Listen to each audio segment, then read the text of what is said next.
നിങ്ങൾ വർക്ക് ചെയ്യുന്ന health care സെറ്റിങ്ങിൽ ഒരു ഹിക്കോ ഇൻസ്പെക്ഷൻ ഉണ്ടായാൽ ഞാൻ ഈ പറയുന്ന ടിപ്സ് നിങ്ങൾ ഡെഫിനറ്റ്ലി ഫോളോ ചെയ്യുക. അതിലാദ്യത്തേത്, നിങ്ങൾ ആ ഹിക്കോ ഇൻസ്പെക്ടേഴ്സിനെ കാണുന്ന ടൈമിൽ വാമായിട്ട് അവരെ വെൽക്കം ചെയ്യുക. അതിനുശേഷം പൊളൈറ്റായിട്ട് അവരുടെ ഐഡൻറ്റിറ്റി കാർഡ് നോക്കി മേക്ക് ഷുവർ ചെയ്ത് നിങ്ങൾക്ക് അവരോട് റിക്വസ്റ്റ് ചെയ്യാവുന്നതാണ് നിങ്ങളുടെ വിസിറ്റിംഗ് ബുക്കിൽ അവരുടെ പേര് എൻ്റർ ചെയ്യുന്നതിന് വേണ്ടിയിട്ട്.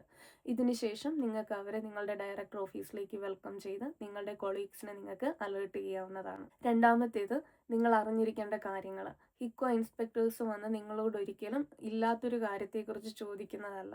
സോ അതിന് വേണ്ടിയിട്ട് ആദ്യം നിങ്ങൾ നിങ്ങളുടെ റെസിഡൻറ്റിനെ അറിഞ്ഞിരിക്കാനായിട്ട് ശ്രദ്ധിക്കുക. ഹൈ റിസ്ക് ആയിട്ടുള്ള റെസിഡൻറ്റിനെ നിങ്ങൾ പ്രയോറിറ്റൈസ് ചെയ്ത് അതിൽ നിന്ന് ഐഡൻറ്റിഫൈ ചെയ്യുക.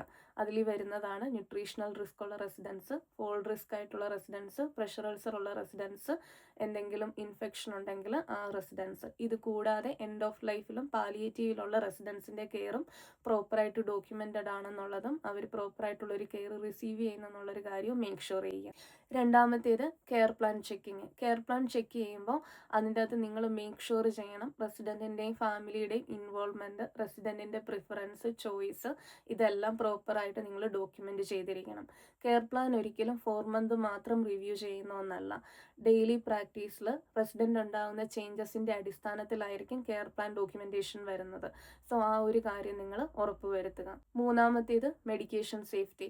റൈറ്റ്സ് ഓഫ് മെഡിക്കേഷൻ അറിഞ്ഞിരിക്കുക. സ്ട്രോങ് ആയിട്ടുള്ള പെയിൻ കില്ലേഴ്സ് അല്ലെങ്കിൽ കൺട്രോൾ ഡ്രഗ് റിസീവ് ചെയ്യുന്ന റെസിഡൻ്റ് ഉണ്ടെന്നുണ്ടെങ്കിൽ പെയിൻ അസസ്മെൻറ്റുകളൊക്കെ നടത്തിയിട്ട് അതിൻ്റെ എഫക്റ്റീവ്നെസ്സും എല്ലാം ഡോക്യുമെൻറ്റഡ് ആണെന്നുള്ളൊരു കാര്യം നിങ്ങൾ മേക്ക് ഷുവർ ചെയ്യുക. അടുത്തത്, risk assessment and environmental safety.